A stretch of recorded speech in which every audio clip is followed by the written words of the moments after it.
Right, well, I'm going to start this off, and I'll start with an apology. I promised Evan the last video would not be 10 minutes, it'd be less. It turned out to be 24. I'm promising this time this will be just 5 minutes. I've got Brendan sitting here alongside me, and we're doing a presentation, which we've mentioned before. And what I like to do is I like Brendan to talk about, he's doing a workshop on the second day and speaking on the first day.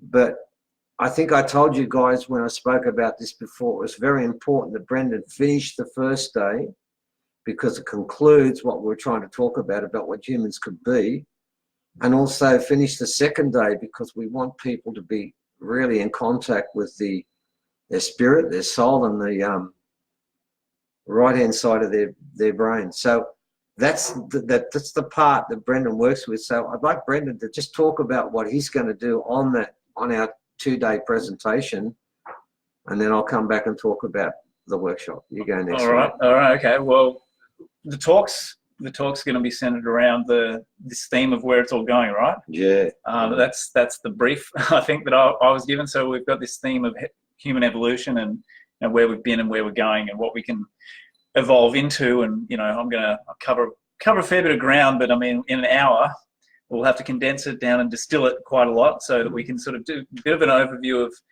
some of maybe the near-death research and the out-of-body stuff and the hypnotic regression field, and bring it all together and look at where the signs are pointing and the trend in human development and growth. Yeah. So that's going to be, I guess, the general theme of the talk. Which will be our future. This is the future, yeah. That's what everyone will be experiencing after our last hurdle, which is a big one, but it's coming. But then the second day, you're going to go further in this in a different way, aren't you? Yeah, so second day is more of an experiential kind of thing, isn't it? So my workshop will be the DNA activation workshop. I'm going to be doing a sound healing, a very particular kind of, very obscure sort of shamanic type of sound healing, very particular system. So yeah, we'll do that. There's in the system I work with, there's 4 separate ceremonies that take place. Oh, good. So we're going to do the first one, great, the trigger point, and get it started, and then the people who attend for that will be able to participate if they choose to in the second one 5 months down the track. So that's how the timeline sort of starts out. So there's a nice big gap for integration and assimilation, and that activation process is, I think, the reason we're doing it, or the reason you want to incorporate it in the event. I do. Is because it does, I've noticed over the years, it does tend to create effects in people that often parallel what happens to someone who has had, say, the near-death experience and that kind of accelerated evolution, that awakening, or even for people who are awake and conscious, but it still is an evolutionary trigger that compresses the timeline in a way, and sort of activates parts of us that have been lying dormant or what have you, maybe psychic abilities or your connection to self, your connection to source and everything, your life purpose, mission, all that kind of stuff. So it's a deepening process, I guess, and an acceleration as well. And I like the word activate in ceremony. And if I can sort of come back to how we were going to tie this together, I was very specific about wanting Brendan to follow what we did, because I thought those 2 words sum it up, that what we're intending to do this time, it's not really a workshop. It's gone into something completely different with the rocks, basically insistence. We're going to have a ceremony to begin with, and that's why I wanted Brendan to follow with another ceremony that adds to the ceremony we're giving. And the beauty of this is that I'm not actually doing anything. It's the rocks who are doing it. Because of the situation we're in, this will be the first time I've ever put the rocks in complete formation outside where we are. This has never happened before because we've never done this. We've always been off country and we can't take the rocks. We're going to put them in full ceremony, and a very specific one. And we're going to give each person an opportunity to sit inside one of those rocks for at least 5 minutes. They'll also have the opportunity to bring their crystals along to work with the rocks and also put them in their hands, but they've got to bring gloves. They can't have skin to rock contact. There are just reasons why that can't happen yet. but they're allowing themselves to be looked at and held within their hand. They're allowed you to look close at them. They're allowing you to be on the outside. When they're in formation, they're allowing you to come within. Now, I make no promises about what will actually take place between yourself and the rocks, but I do make one very clear point. With that ceremony, when you come in the first time, you walk around the rocks 3 times, you stand inside both of them for 10 seconds.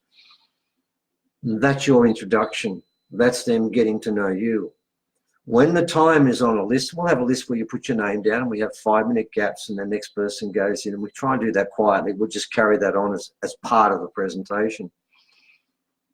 When you go in, if you feel unwell, if you feel a little bit of a headache, a bit of a crushing of the chest, which is one of the favourite ones these rocks do. They love a crush. I'll tell you about one story when I finish about that. Oh my God, we'll go into 7-8 minutes. Tell them about the nosebleeds too. Oh, the nosebleeds, yeah. Yeah, look, the nosebleeds is a classic. I just got a rock recently and the lady was having massive nosebleeds, and I know that's a major attack. And of course, it was really an angry rock. And for the first 2 weeks, I bled all over the pillows and I bled over the sheets, and my wife had to get nappy sand. Just little bits of bleeds, and now it's gone completely. We're fine. But what I'm getting at is that was just one rock playing up. These rocks can kill you. Seriously, they can kill you. They can make you very sick. They can do all these things, but they're not going to be in that formation. They're going to be in a formation where they're giving out energy. But here's my point.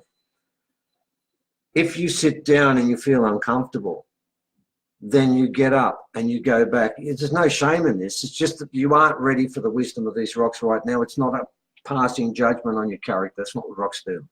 But they are specific. There's 2 different circles. They've got different information. They've got different vibration taking place. They're both positive. They won't harm you, but they will tell you, no, don't sit there. And it may be 1 or 2 people may sit in one circle, but there might be the other one's better for them. And I would suggest they try that one next. And if that's not the case and you're not comfortable neither, I would suggest stand around the outside, watch them, but don't go in. If you went in again, then they get upset. And I can assure you when they get upset, that's not a good place to be. So I just want to make that point. And what we're trying to do on the second day is we're trying to do between ourselves and Brendan is we're trying to do something completely different. We're trying to spend the second part of that day where we're suggesting after finish, go down to the beach, which is only 5 minutes walk to Byron.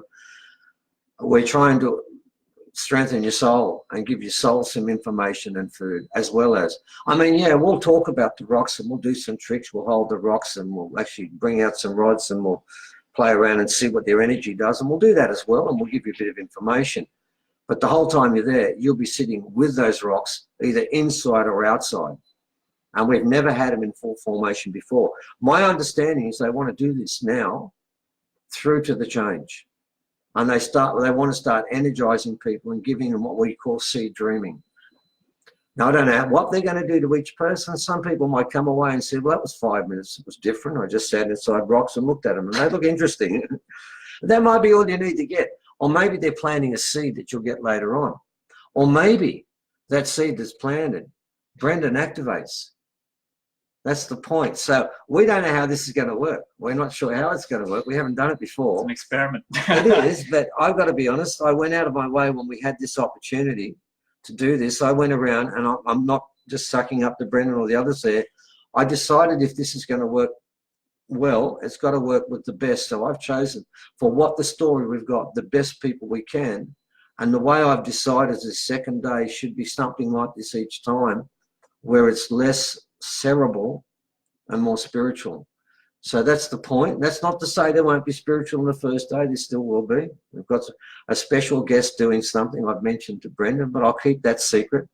But 3 minutes of our talk is going to be something you've never seen before. Oh, I've seen it once. None of us have ever seen it. No, you've never seen it. No, but it's coming up.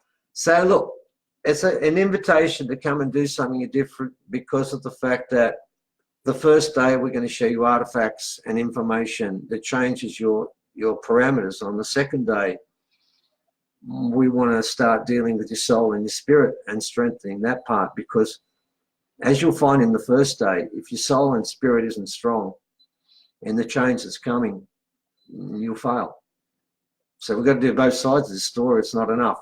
This is all about one thing. The whole of these 2 days are about the change the original people have told me time after time is nearly upon us. And it's a massive change. And it's a change of spirit, of soul, of setting and everything. And therefore, if we cover the whole thing in that day and a half, then you might come out of this knowing a bit more, but with a soul and a spirit that's far stronger and a better resolution. More of yourself, more yourself. Yes. Same thing, next version. Yeah. Like elevation of self. That's exactly Deepening. right. And that's what we need for the change. And we've already gone into... Over 10. Oh, shit. No, it says 9. 9. That's okay. Quick. Stop now. Okay, Brendan, would you please stop it now? All right. If I go to 10, my son will kill me. All right, guys, we're out of here. Okay. Thank you. Thanks so much. Quick, hit the end.